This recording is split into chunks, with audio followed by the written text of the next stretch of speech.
Well, aloha everyone, and thank you so much for joining us today. I'm so excited to be here together. Thank you so much, Annette, for today.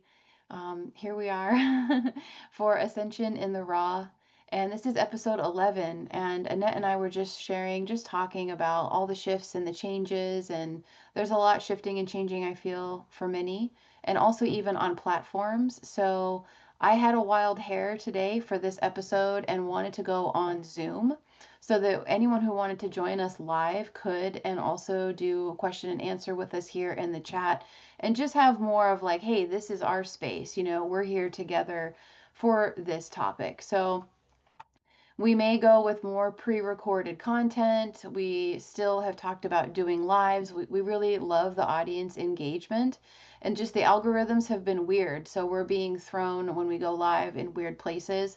So today I just didn't really feel like that kind of weird. And I was like, let's go on Zoom. Let's have our own private space. So we'll see if anyone joins us for today. But for those of you that are here, whether you're live or in the replay, I just want to thank you so much for joining us. And welcome. And it's been a few weeks since we've gotten to get together with all the shifts and changes going on. So if you're out there and you're like, oh my gosh, the whole reality is resetting or it has to settle, whatever, that's very common right now. I know I'm personally experiencing it a lot myself. um, so today we thought it would be so nice to talk about children, nature, animals on the awakening journey and the ascension process, and kind of expand how we see and how we've experienced these amazing aspects of being here in this space time. So wherever you would like to start, Annette, if there's anything that you were excited to start with, I took some notes and I'm just excited to just go with it. So, if there's anywhere you'd like to begin, or yeah. No, I'll let you start. Since we'll start with, we can start with the kids because you actually have a child. Technically, I don't technically have a child. I non-technically have a child. I don't technically have a child. So, um, I will let you start, and I'll mute again. And Okay, that sounds great. So that was another reason why I felt like, this will be nice to do this in more of a nurtured environment that's not on YouTube, because these are such kind of precious topics, pure topics. In this way, we can go even deeper. So I would love to just share, starting with children, some of my notes here, and then I'm going to share a little bit about my personal experience. So these are just some, phrases that come to mind initially when thinking about the souls and thinking about children here in this human experience as we're having these awakening, these different ascension levels. Children, babies, children, young people, younger souls as far as the biology, because I find that children oftentimes are 4 times our age with their soul amount, particularly as time, so to say, linear time continues, and we're getting into deeper into the 2000s here, into the 21st century. Children are very ancient elders in child form. So closer to God is one way I would like to say, closer to source energy, because they've had more time not on this plane, more time out of amnesia versus an adult human, person. They remind us to be free and playful and to assist us in restoring our innocence and really bringing us back into more subtle truths of who we are as a soul. So there's this sacred child aspect that's really incredible. And this is feels very not personal to me. I have a child, I'm raising a child, I'm an elder millennial indigo raising a child in this time. But there's also in this time, we couldn't be further away as far as like the mainstream narratives about children. Like people are feeling discouraged about having them, or they're looking at them with like a whole preconceived narrative that's quite dark and like disrespectful, instead of honoring them for who they are as a soul. There's a lot of stuff going on with that. So I feel children are angelic. I knew when I was a young child, I was an angel, I was an earth angel, and I had a mission here, and you could tell which adults get it. No soul will see you like a baby. You're out in nature, you're out in the public, and a baby sees you and they light up. And it doesn't matter how conscious or unconscious their parent is, they see you and they stare right through you. And that beam of light that you feel is like so powerful. So the light that children have, to remind us and show us. And I have observed, at least myself, as, growing up, so to say, that adults, when the adulting kicks in, the amnesia and the narratives are so fucking powerful that they forget. And it's almost like the movie Hook, with Peter Pan. Peter Pan grew up, and he became quite a monster, losing himself and losing his purity and his innocence to the adulting, and all this matrix crap. So I feel that children are master teachers, master activators as well. Um, and I'll have a lot more to share on that, but I will pass it to you, Annette. Um, and just want to share, like, they're a form of ancient ones. They're ancient ones. They're reminding us. And I always saw the elders and the wise ones as a spectrum of youth and elder. So that's so important. And anyways, yeah, I'd love to hear what you have to share, Annette. Well, I can tell your kid's older than my kid because um I remember, and it's funny because I anyone who has never had their tarot cards read, and when you get into the kind of fourth dimensional stuff and being activated, you might feel drawn to tarot cards, because you want to know what's going to happen, and you get into energy, and you're like, oh, is it really something to it?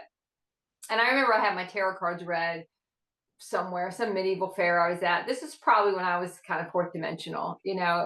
I was still in the fourth dimension. It was probably around 2015, 14, because he was born in 2016. So, we're a couple years before. And I remember that I'd had a reading years ago, or a couple years before, where the tarot card reader was like, well, you might have one child, and it'd be a son, maybe, but it wasn't for sure. And that was my human template. And um, I had an opportunity. I remember a person came in and had an opportunity to have that child, but it just didn't work out. It wasn't high line. I was on a different path and just wasn't happening. But the next time I had my cards read a couple years later, this woman said, "You're going to have a kid, but it's not the traditional way people have children." And I'm like, well, I'm gonna adopt. She's like, no, it's weirder than that. It's not like that either. But she didn't know what it was. I just remember that kind of stuck with me. I was like, that's weird. Remember, I found one on the street. Like, how's it gonna work? um, so a couple years passed, and I remember there was a couple people on my street. We would walk a lot. I was in a very much a walking phase.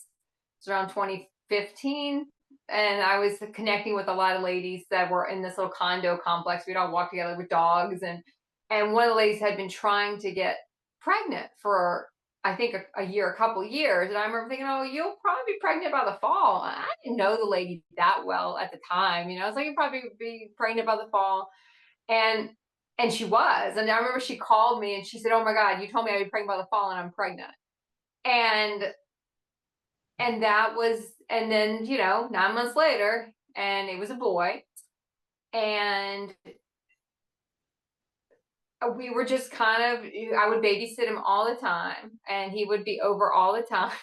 I had strollers in my garage because we live right next to each other.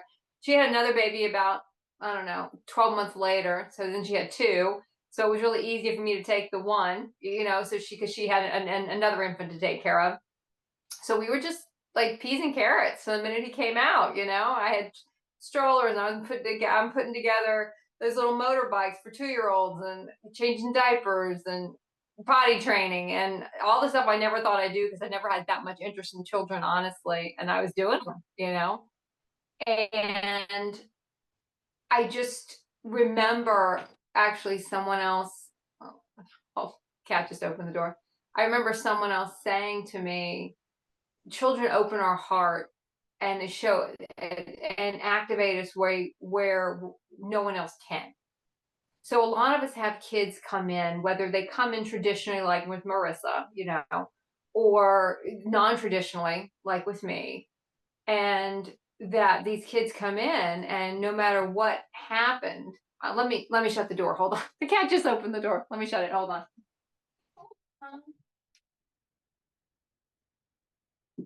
Hold that thought. I'm coming. Sorry, coming back. All right. Whether coming traditionally or not traditionally, um, they will be there. And I always thought it was kind of maybe the same one I would have had, but because of the journey I was on, I couldn't have dealt with a kid full time. Because anyone who has kids know how much it is, how much work it is. And there is a sacrificial energy in a sense to that. They do open us up. They make us softer. There's a softer side to us that comes out with children. And your relationship kind of grows. And because of even though his mother and I weren't 100%, you know, in agreement on a lot of things, we're totally different, totally different paths in a sense. We came together for this child in a sense, and to this day, he's 8, and I go pick him up. We meet at gas stations because I live a couple hours away now. We meet at gas stations. I pick him up. I take him for a couple weeks and bring him back. So we still have that relationship. And I remember asking him, I was like, well, who's your best friend? Who's your best friend? Because I want to, talk to him. And he's like, well, you're my best friend. And it's just some of the most beautiful, energy. And I'll tell a quick story. I'm going to pass it back to you. But he was here beginning of April, and I remember I was outside planting something. He was across the street playing with his kids across the street, and he came over, and I'm like, I was getting stung by bees. I was filthy, and he's like, "Can we do a YouTube video right now? I want to do a YouTube video." And I was like, "Okay, no, I can't do it right now." And it was just like, "Read the room, Eric. Read the room." It's like, what are we doing? Read the room. But sometimes they start getting, and this is, I'm going to loop back to how I started. Um, they start getting out of that 2 or 3 when the ego starts to be born, and they start to coming into their human DNA, and a lot of the stuff when they're younger, and you can feel them. I mean, when he was a baby, I knew what he was thinking right before. I mean, I knew what he was thinking all the time. Because you just read the field. I knew when he was hungry. I knew if he didn't like, the bottle. You just know all that stuff. And when you start to see him get older and you see the conditioning, the human conditioning coming in, and you start to see how all of that starts to shape them. And there is a part where you have to understand that's their journey. They do have their own journey too. And they have the same journey a lot of us have, which we're going to come here, get born, and then we're going to go to sleep for a while. And then we're going to awaken later. And a lot of them want to have that experience, and they want to live out that human template. But I can look back at those earlier people who told me about children. I can see my human template and my soul template, which did still involve a child, but not one I was financially responsible for all the time, not one that was going to really hamper the journey I had to do. And I will say, people who do have kids and are trying to do this journey, it can hamper things for a while because it's so much work. So I know a lot of people who had kids and were on this journey around the same time I started, or maybe they started a couple years before me, when their code started going off, that I kind of went faster than they did because I didn't have a kid to take care of. And now I just kind of more like a playmate.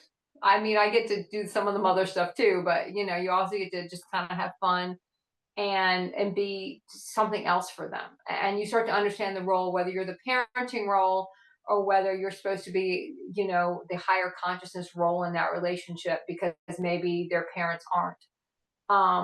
Then you kind of know the role you're supposed to play for them.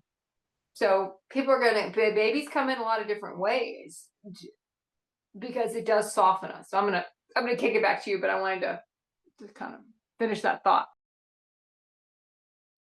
That's so great. Thank you. I love that. I love hearing more about your experience, and how all of that happened. And it is important to share because, and even my way was not traditional at all. I birthed my child, I made her and like my body bore her. but otherwise there the creation aspect was there, but none of the rest of it was, and it was all me. And then some people don't actually, you know, physically do that kind of biological birthing, and they're almost an energetic, like, for lack of better phrasing, like a surrogate, but like you were sharing, like serving as the higher consciousness to assist, because perhaps the family, the biological parents, you know, they're on a different track. And so we have these beautiful contracts too.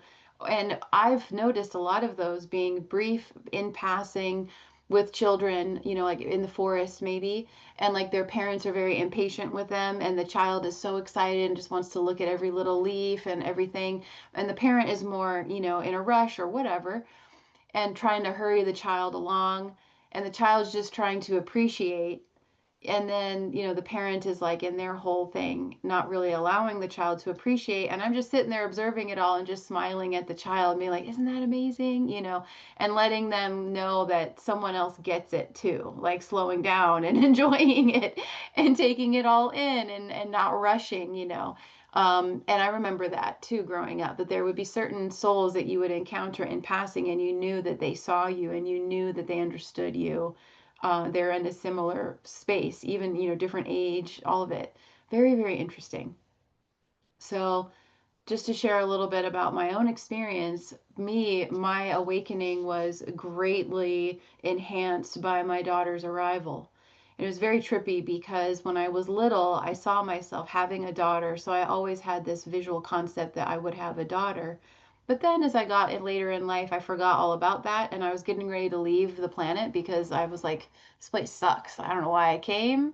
No one has their hearts open here. Like, no one knows what love is, and I seem to be the only one that's like living in my heart space, and all it's doing is causing pain. Like, why would I come here? Fuck this place. So I was getting ready to leave, actually, and I was getting ready to leave by overdoing substances because I was legitimately ready to go. I was 21. I was like, all right, I've had enough. And then my daughter came, and it was completely unexpected. The whole karmic alignment of how it happened, and the person who helped bring her through for me to like co-create her, all of that. And then he left. He wasn't able to commit to that kind of responsibility. But what started happening was, because I wasn't maternal and my mom wasn't maternal and her mom wasn't maternal, I wasn't really that interested in children, you know, growing up. I was just doing my own thing. I never really felt very maternal. I was always afraid I would like break a child or something, you know. Um, and so then I noticed, well, gosh, part of our awakening, like you talked about the softening and the opening. And for me, being a mother opened me up to the sacred feminine and a lot of ancestral clearing of, you know, rewriting a lot of that rift, from those primordial essence energies of, like, you know, sacred mother, sacred father, sacred child. So being a mother opened me up to discovering what a mother really was, which for me would be like divine mother, like an ascended master, sacred feminine energy, which then enabled it to go backwards through time, through my lineage, you know, my human lineage, I should say, and also forward in time through my daughter as well. And now the last few years, as she's come into her teenage years, I've observed, like you have said, that a lot of them are here to have that human template experience, right? And so then you kind of shift where you're still a guardian, you're still a role model and a caregiver, but there's also more of a guidance and kind of in the back, and like being there to support and offer wisdom and empowerment, but then also allow them to make their decisions, you know, and very, very interesting. So there's like so many layers of this with, you could say, conscious parenting, or just consciously being around children. Um, let's see. There was more I wanted to say about that, but just the evolution. Oh, well, a big one, and then I will let you share. When I was pregnant, the whole experience was actually facilitated by my like oversoul angelic guidance. So it's a book I'm working on, like Raised by Angels, because essentially I was being raised while getting ready to raise her, and the angels, or the higher aspects of my soul, were telling me what to do every step of the way. So because I didn't have any actual clear examples growing up of how to do it. So it was a completely, like, it was very interesting to have like this divine, you could say, channeled experience of how to do everything. Very, very, very specific instructions, like when I went into like the Babies R Us to get some stuff, completely disregarding any books that say what to expect when you're expecting, because it's all programming. So this is where I talk about how the narratives have gotten more and more and more confining instead of the enjoyment and the expansion and what's actually happening at a soul level with children and our engagement with them, predefining and saying how terrible it's going to be, even to the point of terrible twos. There's no such thing as terrible twos unless you believe it and you expect it and you dread it and you put energy into it. Then that's what you're going to get. I didn't have that. My guidance was like, hey, if you actually talk and communicate with her, because she's an ancient being, even though developmentally this is a different, shell and all these things, but that's not saying that there's an underdeveloped consciousness. Actually, quite the opposite. They're just connecting their consciousness to the body parts. And I was like, so I always talked with my daughter. I didn't do baby talk shit or any of that. I didn't do any of that. I talked to her like an ancient being because I was told she was one and I believed it. And I never had to physically discipline her. None of that. So all the power dynamics, like there's so much that by consciously interacting with children and letting their soul speak to us, letting their energy speak to us through their eyes. Like talk about shifting everything for humanity, right? Because we'll be taking out anything of the weird power dynamics kind of stuff, control stuff, which will clear up everyone's like ancestral and their DNA and all of that, because there's actually consciousness going on instead of just believing what someone else or something else decided to tell you. Oh, get ready for that. And even now, people are like, oh, you have a teenager? Oh, God. Oh, I must be terrible. Or, oh, I'm not ready for that. And I'm like, I just, depends on the person. Some people you can't say anything. And I just like smile and nod most of the time with a lot of people where I know I can't say anything to them because they're not going to understand what I'm saying. Like, but it's like, no, she's actually really, because of all the communication and the empowerment, she's wise because I did my best to allow her to hold that connection with whatever I could, you know, consciously be aware of. Let them have their own connection and let them continue to foster that. And then, yeah, now as they get older and they want to try the human template, that could be lost, but not really, just set aside for them to find it again. But that's what I was really excited to share about children and just how sacred children are and how we all have our own sacred inner child as well, and how much can be shifted in the collectives if we allow the energy to speak for us and to communicate and to listen to that, instead of narratives and agendas that basically probably just want to sell products. I get really cynical about this because why would you say what to expect when you're expecting? Like, or do you know everybody, every pregnancy, every galactic lineage? I mean, what kind of assumptions is this? Like, to me, that's fucking crazy. But that's me. I'm just sharing from my experience.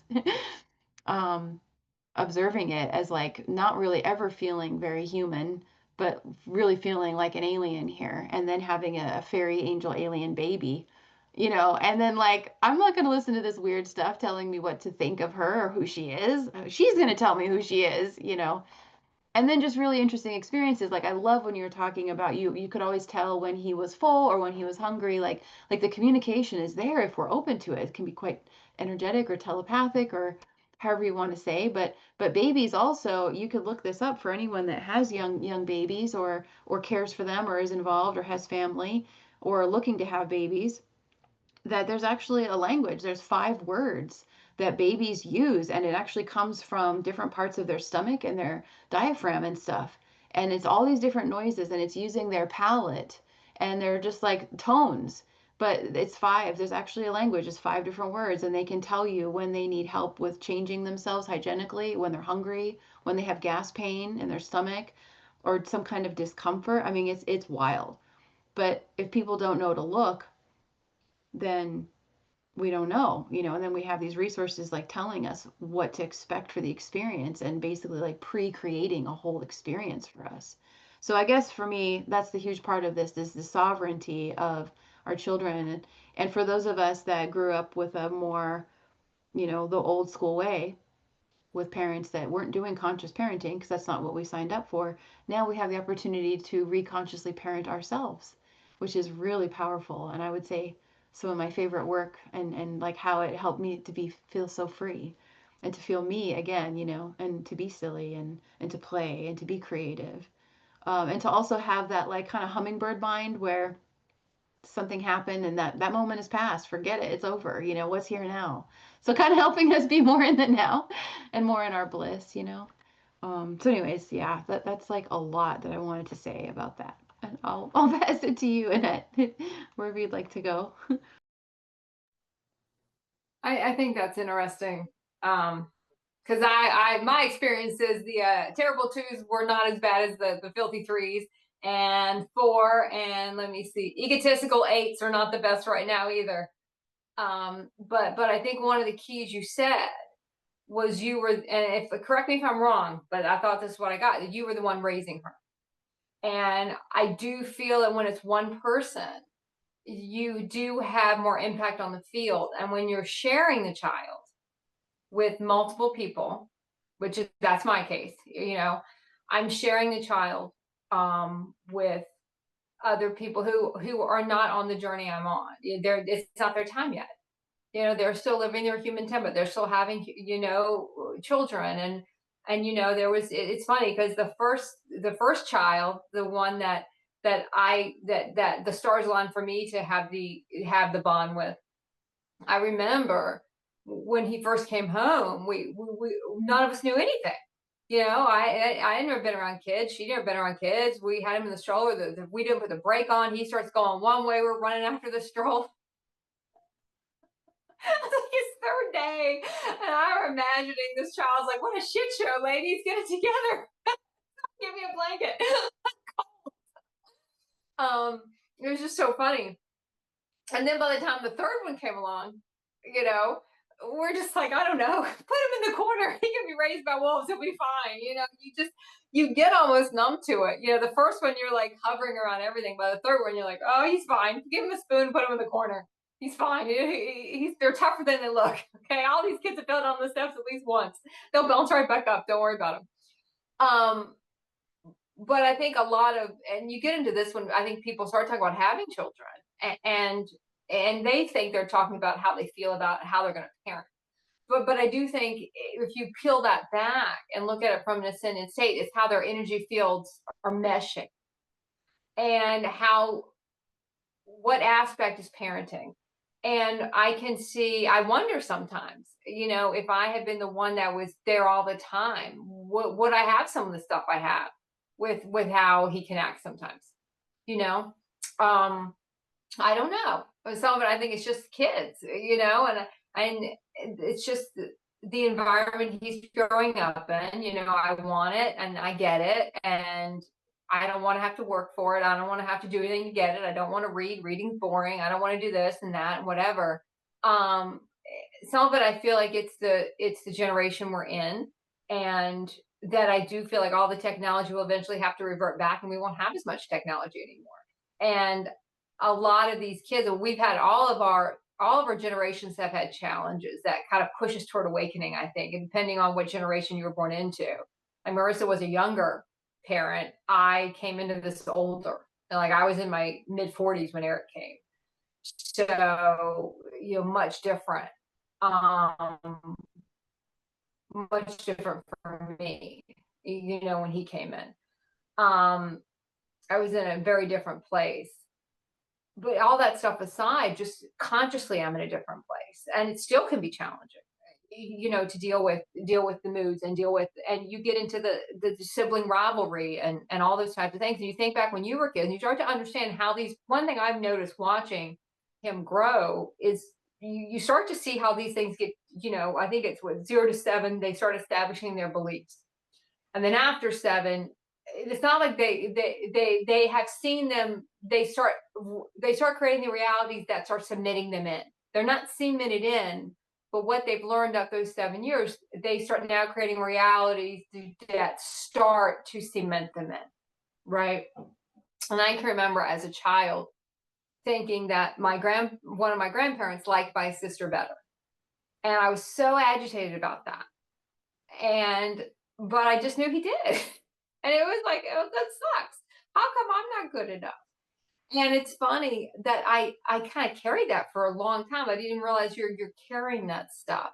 And then I look at my relationship with the child now, and I'm like, yeah, we just have a bond I don't have with the other two children, his other two siblings, because of parts of the timing of which you came in, the karmic timing of which you came in, what I was doing with my life, where we were all living. There's a lot of things that went into that. That's the bond we were supposed to have. It's not a personal slight against any of the other children. But when you're younger, you start establishing these patterns, you start to see how they start to get rooted. And it was huge for me to look at that and go, wow, all those things and all those realities I set in place based on that belief that wasn't true. Did he like her better? Probably. Yeah. But it wasn't because he liked me less. He just had more of a connection with her because that was their karmic bond. That was their energy signature. That was their soul agreement. And you start to understand that so many things in your life got perpetrated on those little things. And I think that's another reason that a lot of us kids come in one way or the other, whether they come in because you're raising them, or you're in my situation where you're kind of helping raising them, or they come in because you're working at a school, or you're working at a daycare, or you just are around a lot of children. Um, they come in because you start to be able to decode what you learned as children, and you realize how the fallacies and the stories you put around stuff, and how we personalize the whole thing, and then how we set all these realities up to reinforce that belief. And it was just a huge thing when people say playing favorites, and it's like, yeah, you do play favorites, but you're playing favorites because you have a different soul connection with that child over that child. Someone else will have the connection with that child, you just don't have that connection with that child. But you're not supposed to say that. Like you said, when you're talking about all the books and all the things that get written, these are written from a human consciousness, and you might be able to find books that are written from a higher aspect consciousness, but is that the aspect that that you're going to really relate to, or is it not? I think some of this stuff does come into motion because they're raised by human parents, parents in their human consciousness. And I know I saw a lot of this stuff with my kid, because he and the other parts of the time he's raised by human parents in a human consciousness. So yeah, I'm seeing all this stuff develop, and I'm on the other end trying to navigate it as best I can. But that was my role. My role was not to be the primary caregiver here. That was not the role I had, because I had other things I had to go do. And that was not the role I had. So I take the role I have. Okay, well, what is my role? What am I supposed to do? How can I take care of this, or how can I deal with this? What experiences can I? We just have experiences. Like we go to see the Minecraft movie, we buy all the souvenirs, we take them all out to the car, we do all this stuff that we just have the fun, you know. And yeah, we have discipline too, a lot more than he's used to, and sometimes, but in a different way, different parenting styles. These are a lot of things that you also have to, it causes you to have to get along with people in a different consciousness to parent. And, that's, we talked a lot about that before, about being in a consciousness, being in realities with different consciousnesses, trying to get along and trying to parent. And that's a whole different aspect of being able to do that. And that has been a lot of stops and starts, to be honest. Not liking, sometimes I don't like some of the stuff that gets done. And because I know you can see the energetic impact down the road. Yeah, and you understand the kind of stuff it's setting up down the road. That you do feel like kids are kind of, and people do have them for different reasons, and sometimes I don't think it's different agendas with them. Some people, I think nowadays, it's gotten to be they just want to have kids. It's all this stuff about, let's post on Instagram every month of the pregnancy and the reveals, and it's all about having the kid and the attention of having a kid. And then when the kid comes, there's so much work beyond that. Having the kid was the easiest part, in a sense. And I say that from somebody who's never had one, but you get where I'm going. Um, it's everything that comes after that is really tough. And I've heard a lot of moms say it, that, if they knew how hard it was going to be, they wouldn't have done it, because this is too hard. And I know I probably feel the opposite. It's like, if I know how great it was going to be, I would have done it. because I know what it's given me, um, the opportunities and the way it's touched me and opened me up. Um, but I do feel like when you could look at a child and start to see how they are taking something in, and you can see how these things are getting, how their beliefs are getting set, and you can see how it happened in you and everything you created to then just keep reinforcing the same, reinforcing that belief. So I'll kick it back to you, but I just wanted to bring that stuff up. That's all wonderful. I just love that. And as you're sharing and wrapping up there, I was hearing and remembering and connecting how interesting just to watch through the decades. Back in the day, the whole thing, like maybe I would say, so my mom is a baby boomer. So let's say, baby boomer generation, probably some Gen X too, and all the preceding generations, it was like children are to be seen and not heard you know.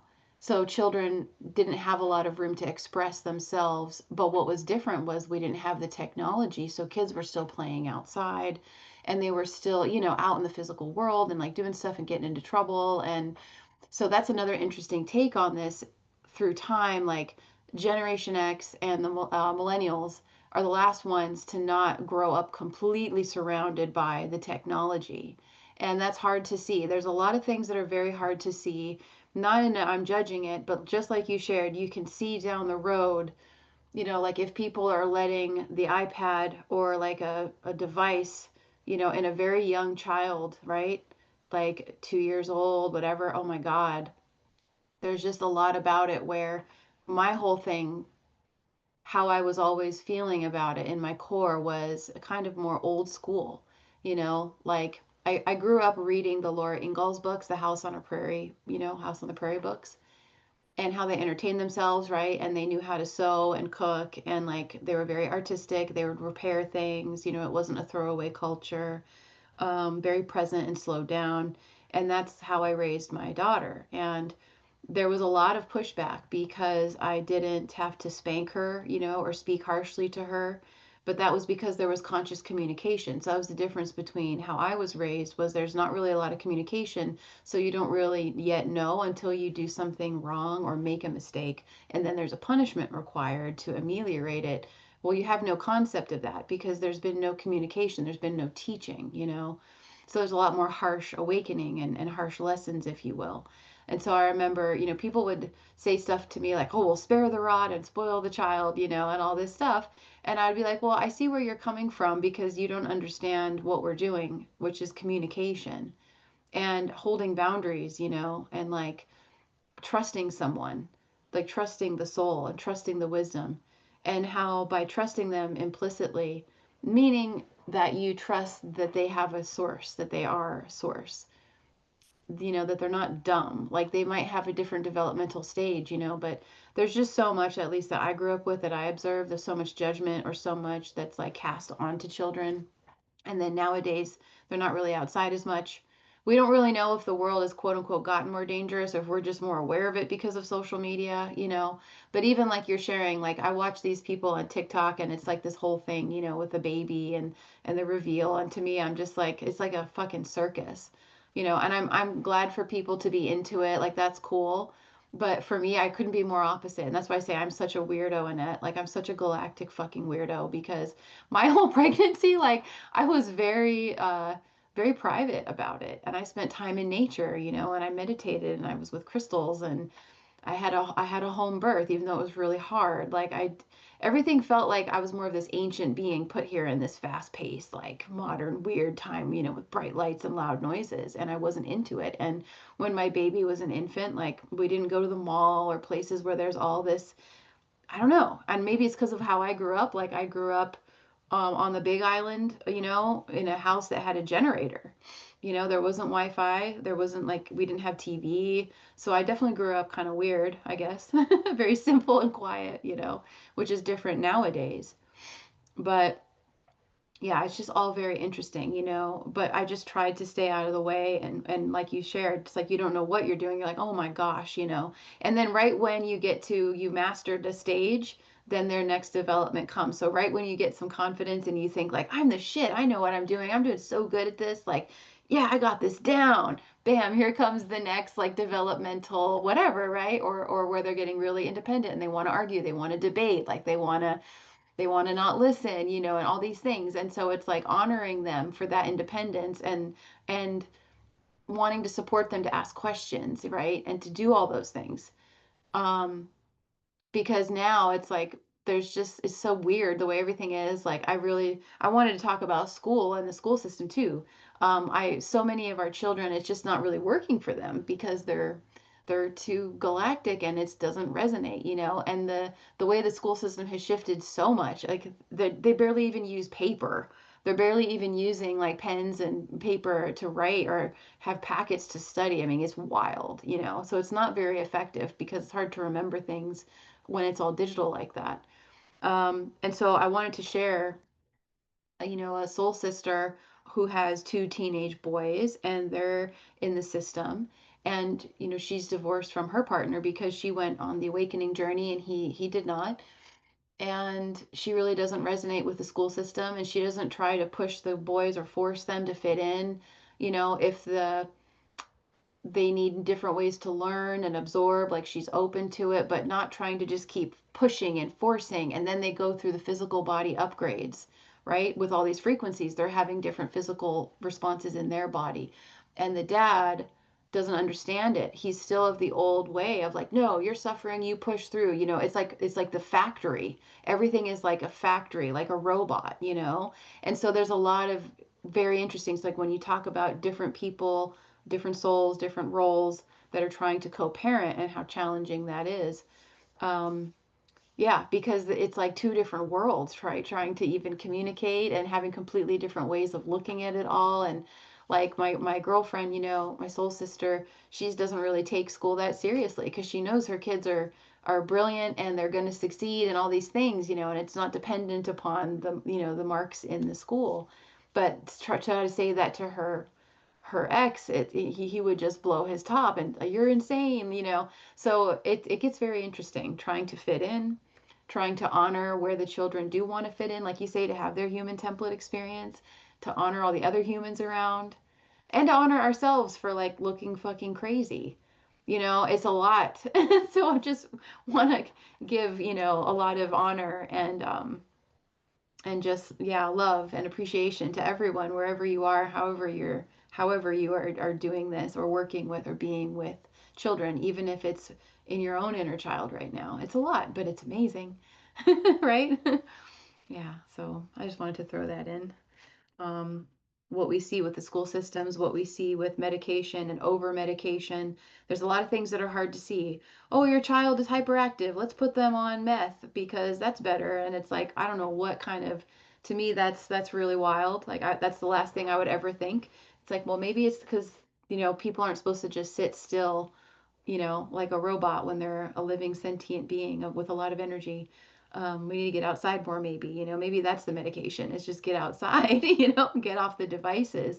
So it's a very interesting time to be here on the planet with everything we're talking about and honoring the choices that everyone is making and what they chose to experience as well. And to know that it all funnels into some pretty awesome stuff, even if they have to go through some shit first, but it's going to create a lot of brilliance and innovation. And, like for me, all the experiences of growing up saying, oh, I'm never going to parent this way is what made me such a good parent. My parents not knowing how to be parents made me an amazing parent because I couldn't be further from what was modeled to me, and being more like a guardian of a soul and like a in the background, magical, watching and honoring and also holding holding a lot of, like you say, when you have to discipline, which is different. I would say it's like holding boundaries, saying no. But yeah, it's such an amazing topic. So sacred. So I thank you for the opportunity to talk about this, Annette, and to share. And I just love what you're doing with Eric too. And I get to hear about it and how it lights you up and yeah, everything about it. How they see the world, how they look at reality. It's so brilliant, a lot of times very simple because they haven't been jaded yet or whatever. Or maybe they have. Sometimes they're really young and they're already jaded and you're like, "Damn, how are you like, having your midlife crisis already in your consciousness?" But because they're so ancient too, as are we all. So, yeah, hopefully this is fun for everyone out there. Just expanding what children, what child is. Um, yeah. So anyway, anything else that if you want to say anything else about children? Mm. Oh no. Yeah, there we go. Um, yeah, I think there's a couple other things I'll throw in. I do understand. I think the school system is definitely something a lot of as parents go on their awakening ascension journeys.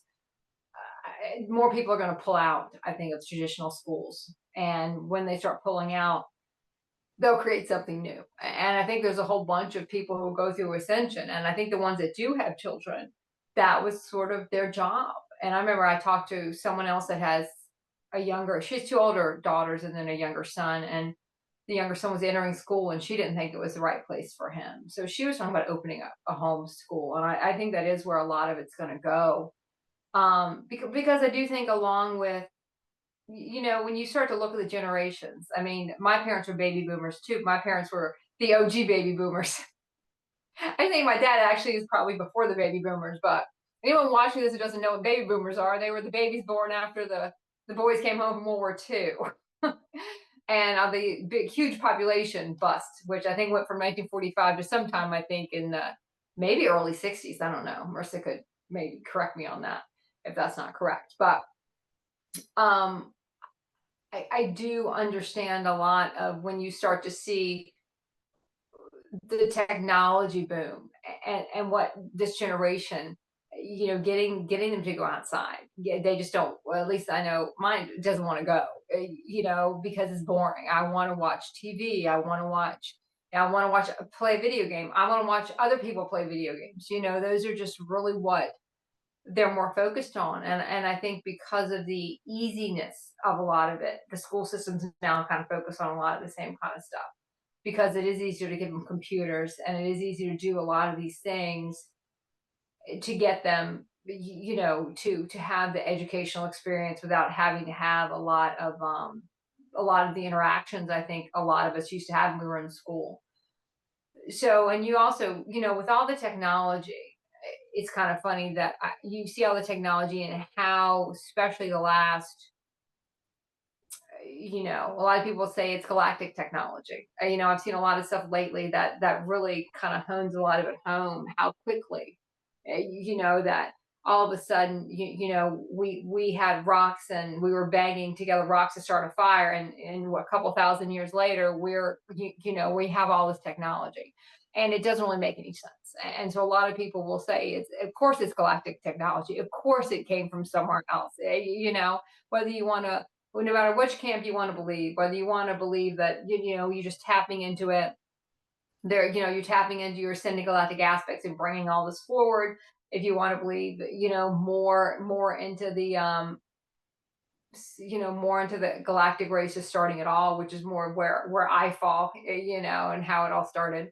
A lot of times you'll have dreams about a lot of that stuff, So if when you get into those phases, you might start to have a lot of dreams about those galactic. I'm kind of off track a minute, but I'm gonna circle it back. But one thing I've noticed that with the technology, it leaves the older generations behind, right? The people in their 80s, 80s, 90s, giving that they can't even go to the doctor anymore. They're having to fill out a piece of paper, fill out a tablet, and scan this on your phone, and it's already over their head before them a key to open a door, and they don't know how to do that because everything is a push button.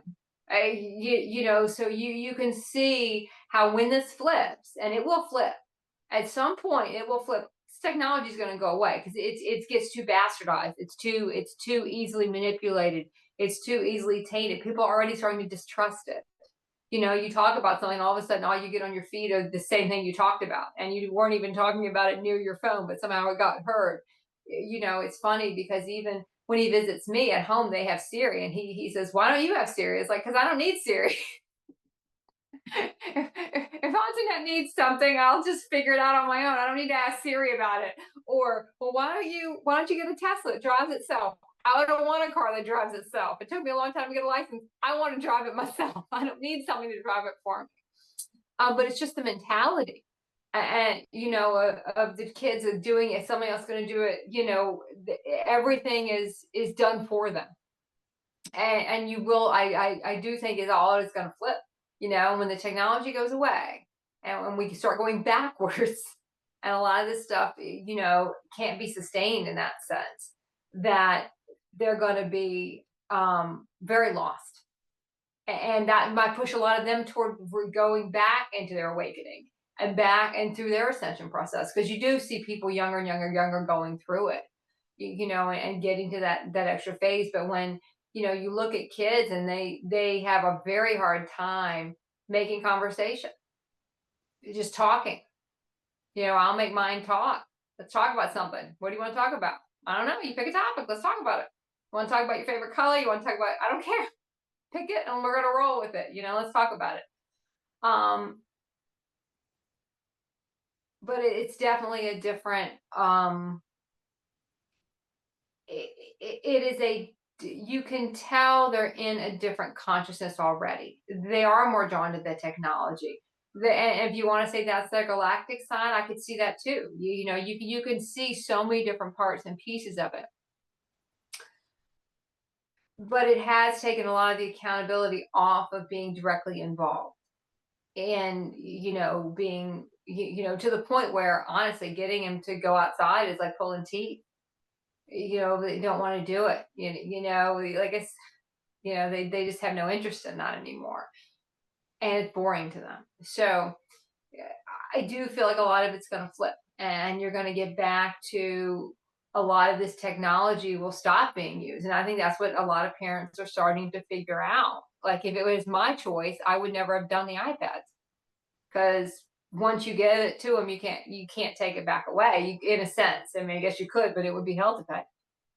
You can't get them off of that, and it is. But it's kind of the culture in general now. The parents are on their phones, the kids are on a pad, and there's no communication anymore. And I think that is definitely, you start to see, when you talk about people want to be really dark, the end of days, but you start to see things starting to unravel, and how it can't be sustained. And I'll kick it back to you. I'll tell one story and I'll kick it back to you. I remember when I was taking him home one day, and we were driving. It's a couple hours drive, and we go to a part of Virginia where there's no cell phone, so we can't play the game, because I do let him play the stuff in the car, or she'll drive me crazy.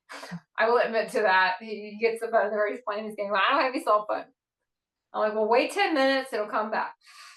Why can't they put a cell phone tower here? And I'm like, because we don't need a cell phone tower here. It's 10 minutes. It's 10 minutes without a cell phone.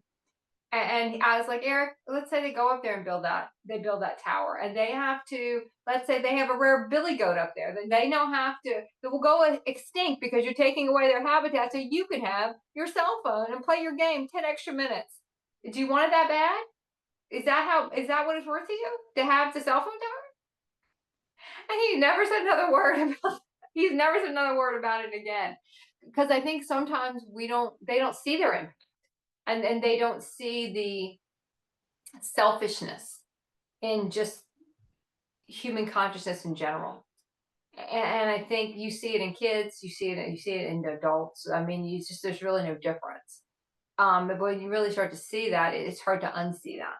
So I don't know. Maybe Marissa, we do pets a different time, and we just kind of end with the kids this week, and we can do the other topics another time, if that's okay with you.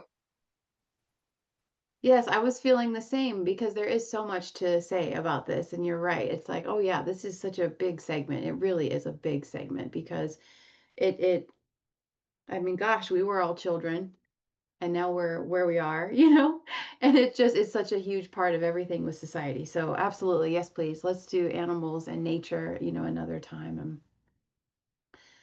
Um, I wanted to share about Barbara Marciniak, who's famous for channeling the Pleiadians. And I remember it was 2016, and I was listening to it was older stuff from her, but she was talking about the technology, and she was talking about cell phones, and she called them the tools of the gods. And I remember this really stuck with me. because this is how I feel about it as well. But the way she said it made it much more like, ooh, that's intense. We got to pay attention here. She talked about cell phones and children, and she said, and computers and stuff, but really it was more the smartphones. Because if you think about how powerful that is, right, to have this miniature computer, miniature screen in the palm of your hands. And she would say, those are the tools of the gods. And you want to think about putting the tools of the gods into the hands of children. And I was like, oh my God, yes.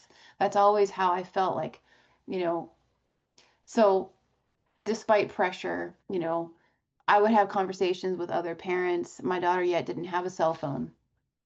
Oh, well, everyone else has one. Okay, that's not a valid argument for me. Whatever. Oh, well, I watch all their TikToks. I follow everything they follow on TikTok. They're good. They're fucking children on TikTok. And I would think to myself, wow, so rather than just say no, you've created a third job for yourself to patrol their social media when you could just say no, when you know it's not healthy. And I already knew all these things. This is what sucks. We're talking about living in the future. It's a blessing and a curse sometimes because you see where it's going. Everyone else doesn't see where it's going. Here we are this year, last year. We had all the social media owners, the monopoly owners of that, being under deposition and going into trial because of the mental illness that the addictive nature of this technology has caused for young people, and the mental illness and all these things, particularly young girls and all this stuff, and all children, and then leaving elders behind. And it's very interesting. And when you were talking about the baby boomer, I remembered something that is important to share with everyone. Looking at the contrast here, when you talk about how rapidly everything has shifted. Okay, so the baby boomer time, 40s into 50s, Pluto and Leo, which is the opposite of where we are now, of Pluto in Aquarius. So the Pluto in Leo, we think about Leo, the heart, passion, sexuality, creativity, the American dream. Everyone wanted to just come home and celebrate life after all of the death that they experienced in World War II. They couldn't care less about anything other than embracing life and celebrating life with their loved ones. So it was a totally heart-ruled society. Then we even had, you talked about galactic. What's funny is that Roswell, same time. Some of these interesting things. We start getting technology, even though it's not made mainstream. Eisenhower, if you look at some of the information on President Eisenhower and some of his encounters with different galactic and even contracts that they agreed for different things and technological exchanges and very interesting stuff. There's a whole stuff with that. And now where are we? We're in Pluto and Aquarius, which is very galactic energy and very technological. And it's also the opposite of the sun. Leo. Leo is the sun, the warmth, the life, birth. While where we are is the opposite. It's cold, it's metallic, there's death, or at least absence of life. Very interesting energy. So it's interesting to see how that trickles down into society and what we see in mainstream culture. A lot of people opting not to have children because it's expensive. And I'm like, wow, well, from a logical human perspective, that is most logical, right? Like Spock. Yeah, sure, that's logical. But they're not maybe hearing or aware, or maybe they're not supposed to, but I'll share from my own self. Like, here's a transmission I received from Mount Shasta. Anyone who chooses to be a parent, anyone who chooses to be in the life of a child will be supported by the universe and by the planet to do this role because it is so sacred. And I'm a living testament of that because when I had my daughter, I wasn't prepared. I didn't have any of the typical, oh yeah, you plan, you have a nest egg, you have all the things first, you have a mate, whatever. No, none of that. I didn't know how we were going to do it, but I knew it was the right thing to do. So it was all a faith thing and feeling this pure love from this being and that I would get to be a part of that. And that it was something I had looked for, I knew existed, I knew it was possible here on this earth to feel beautiful love with others, but couldn't find it other than animals and nature, which is what we'll talk about in our next time. But being a parent and getting to be involved with a child like that brought that gift. So it's really a trip just to look at the contrast, of that time period and now what's different, what people are opting for, what are their beliefs. Um, yeah, it's starting to get very interesting. And I appreciate what you say about the non-sustainability of the disassociation that we are seeing, right? That's kind of making people not really very human anymore, as far as when we think about, I guess, like, communication and like intermingling and like, connecting. And so that's very interesting to see the societal breakdown of the old paradigm, like where people can't even talk to each other. That's interesting. And then on the flip side of that, there is a fringe culture of those of us that see this and have continued to kind of raise our children and empower them with, now I feel so funny saying it. I feel like a Viking saying, by the old ways, like you have the old gods and the new gods or whatever, the old ways and the new ways, the old paradigm, the new paradigm, whatever. And it's really not necessarily the old paradigm, but just a more ancient Lemurian way, perhaps is a good way to say it, of intercommunication and sensitivity and things like that to one another and feeling each other and the energy. So there is a fringe subculture. And so I love when you're talking about the homeschooling and all of what we're learning about one another and like the benefits of technology, people learning more about the brain, and our nervous systems and how technology affects us, and getting out into nature more. And so I feel like it's so amazing because there can be some things that are kind of horrifying to witness, and yet seeing how it always is pushing towards the greater good of the evolution of more innovation, and more of the humanitarian aspects of the Aquarian age versus like the disassociated mechanical where we lose our humanity, and we're like a hive mind robotic force, in meat suits. Well, yeah, there's people who've done that, but then there's also a return to nature. Very, very interesting. So it's certainly going to be a very interesting time to be here. But I do see, even in our young people, it's kind of fun and it makes me feel really good. In the Gen Z, I'm seeing a interest in um, cooking, sewing, designing their own clothes. And some of it's also just the way that the money systems are shifting, right? So we're getting a lot away from throwaway culture and actually a revival or a renaissance of DIY, which is kind of cool. People interested in learning about mechanics again and mechanical things. And I don't know, it's so interesting. And then, of course, what we see on the mainstream, well, that seems to be kind of biased a lot with one narrative or one picturing versus, more alternative.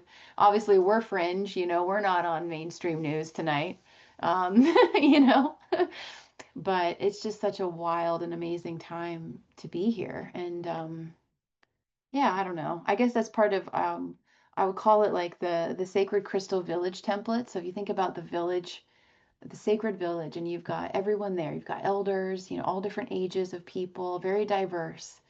Some people really quirky, the medicine people that are really out there. And then some people that are more focused in what you would say to be more like normal and they're fulfilling one role. And then the children and the babies and everyone is there together. So I see how with social media and technology, it could go that way too, of bringing us together more, right, in the ways that matter with the human connection, of seeing one another and reflecting with one another, even if we're not in the physical. But there's still like oh, I feel so seen, or oh, I really resonate with this, versus like the other side that we see, which is like the shallow stuff, like look at me, look at me, look at my baby, look at all this. It's like oversharing because of the emptiness. Very interesting. Um, Yeah, but I feel like that's all I guess what I have left to say is that it's an amazing time for us to take everything into consideration and to just enjoy being present with our children. And even if their minds are, hyperactive, um, just taking time away from technology and just sitting with them and like, oh, let's look at the clouds. And of course, it's easier when they're younger, right? As they get older, they're more, want to do what they want to do only, of course. But even that can be a game. Even arguing could be a game, like negotiating or whatever. I don't know, just playing I Spy.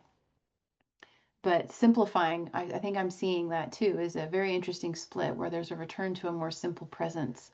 As we are present, it will, I think about like heart math and the heart coherence and how they share that the most powerful nervous system in the room, and it's like not conditional. So it could be like the most stressed out, crazy, like manic person.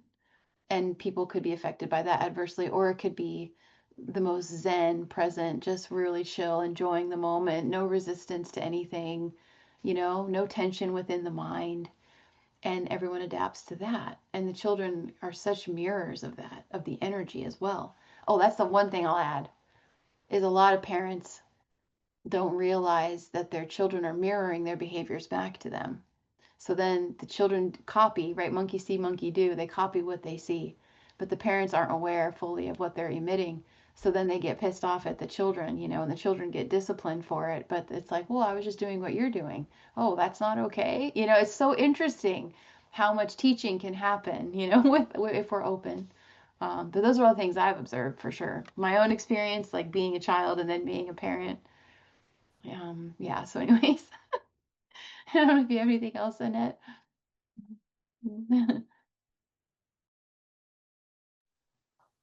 Yeah, I'll just throw in, it's funny when you talked about channeling. I used to channel years ago, and then eventually, we kind of bring it all in, and you don't really channel anymore because it's your body reaches the vibration of that aspect, and it just comes from like a different place.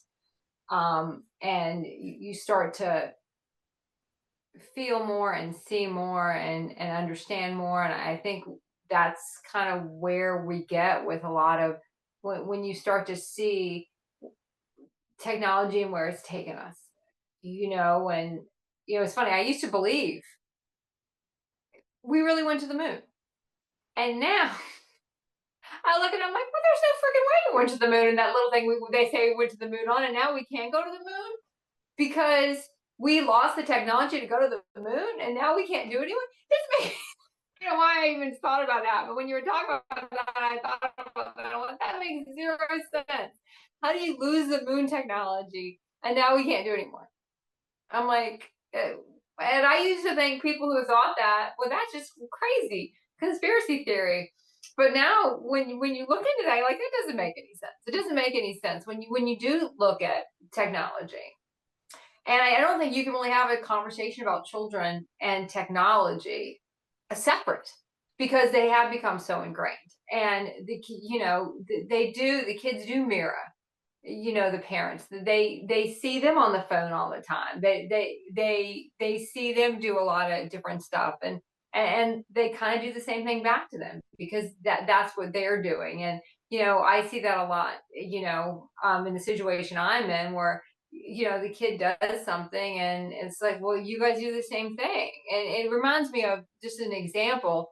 A lot of kids don't want to share their toys, and I don't want to share. And then we get so mad as parents, like, why don't you want to share? But then you look, we don't want to share. We don't want to share our car. We don't want to share our house. We don't want to share that stuff. Well, to the kids, that's their stuff. We just have bigger, more expensive stuff, but we don't want to share it. But we think that's different. We think that there's something different there because, oh, this costs more. That's just a little toy and you don't want to share it. But it's the same energy. If we don't show them sharing, then we don't, they're not going to want to. But because we think our stuff is more important because it's more expensive, we don't share either. So we continue to do a lot of the same stuff. We get agitated with the kids are doing, but we're doing the same thing. But because it's something more expensive, we think it's different. But we're always going to think it's different because it's our stuff. It makes it different. And when you really start to peel back a lot of the technology and a lot of what the kids see and a lot of how much, I think there was a time when technology did connect. I do believe it was. And I think it's what happens when anything gets in the human consciousness long enough. It gets warped, it gets monetized, it gets completely bastardized. And really, any higher concept you talk about, eventually, if it gets into the human consciousness enough, it gets bastardized. And I think that's what we're seeing with technology, and is what's happened to it. It no longer connects people. It's a substitution for connecting. It's a substitution for connecting. We don't feel like we need to do anymore because I just said hello on a text message. And I stopped doing that a long time ago. I don't really talk on text unless it's a quick something. I don't do it anymore. because it's no conversation. And anyone who wants to talk to me on text, I don't really respond. I had to cut that stuff out because it isn't really connecting. And it takes a lot of time when you can be connecting with, in this case, we're talking about kids, but really anybody. And I think when you really start to look at the technology and where it's going, it will unravel. It has to. It can't continue at this rate. And eventually we'll get so distrusting of it, we won't use it anymore. It'll be a complete return, to the other, to how things were back when, when I was a kid, or how, you were brought up a little differently on the Big Island, but um, it's just going to be a different thing, and I do think that's where we're heading, and I think that's what the kids need. Honestly, they need to be away from it, because there's no connection anymore, and that's why it's so important we really look at how we're connecting with the children and how they come in, and realize that I'll end it with this: soulmates come. Just because a soulmate doesn't come the way you think it's going to be an adult or this. I mean, I remember in 2020 I took a picture of the kid and a kitten I'd gotten, and they're sitting in front of the computer together watching whatever they're watching.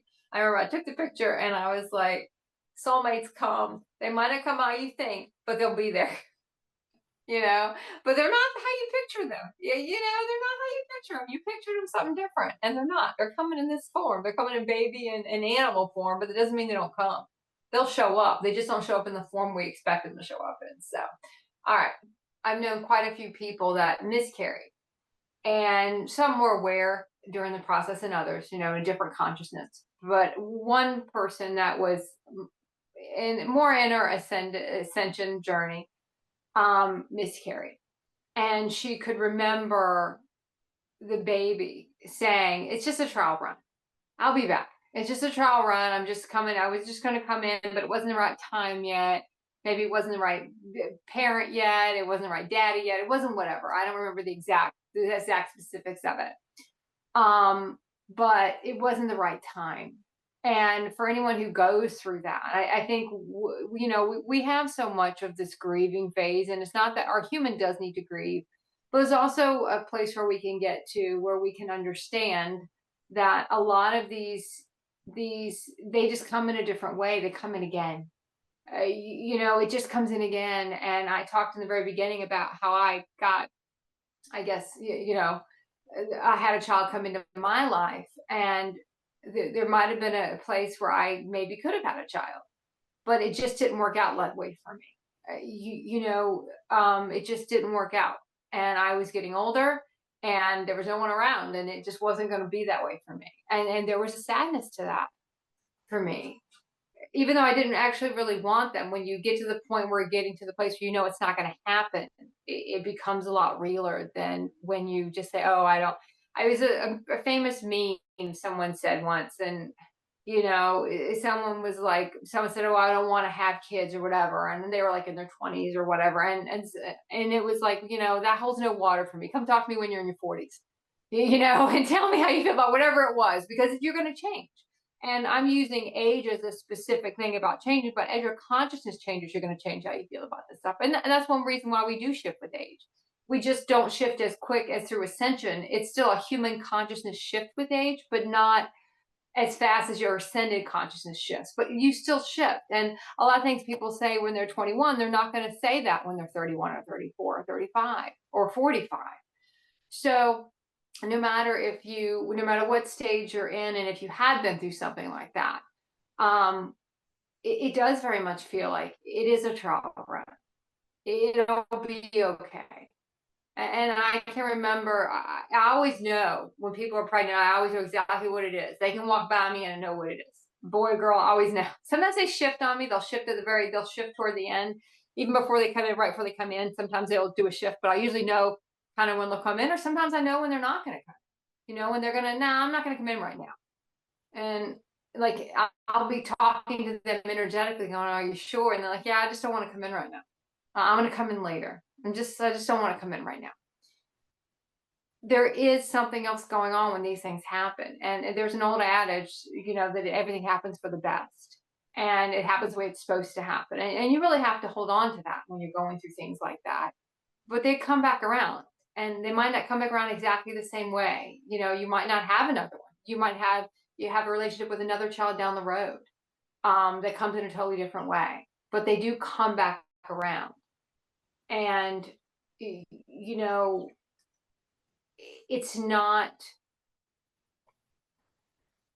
it's not as the human consciousness explains it to be. There's a lot more going on with these souls deciding when they're going to come in. If they want to come in with that, I'm going to use, if they want to come in with that father, or maybe they want to wait for a different daddy to be there and they want to come in with that father, or they want to come in when you're in a different house, or there's a lot of things that go into play. It's not just, oh, something I did and that's why that happened. You, you know, um, but anyway, I'm gonna let you, if you want to touch on that really quick, but I thought we might want to just throw that in. And I'm gonna be silent after this. Hold on. I can't get my mute back. Marissa, can you mute it?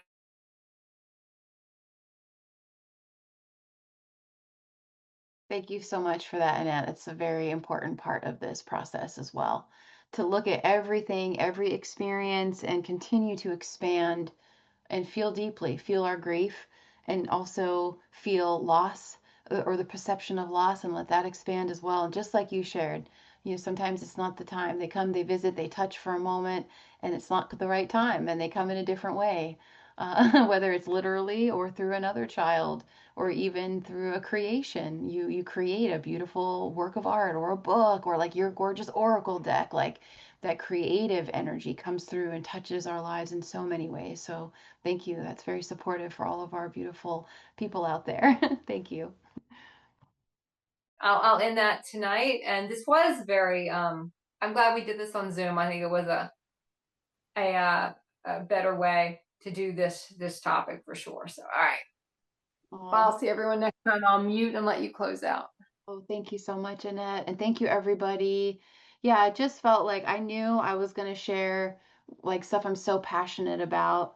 And I don't want to say that I'm like attached to, but our own personal experience. And it just felt like, oh, let's come in a little nest together. So thank you for meeting me, here on Zoom. And everyone, we're welcome to feedback. If you would like to join us, if you would feel more comfortable maybe joining us for Q&As in Zoom. I know I always do. I really dig it. So we were talking about, well, will people want to visit us off of YouTube? Well, we'll find out, right? But let us know if you have any feedback about that or any thoughts about that. These are gifted. You just join us. They're free. So just want to continue to show up and share what we feel is relevant. Both Annette and I have a massive, massive library because we've been in this journey for a while. And sometimes you almost feel like you're going to run out of stuff to talk about because we're trying to cover every aspect of the journey and our experience and life. And there, also how to get to where we've gotten for yourself.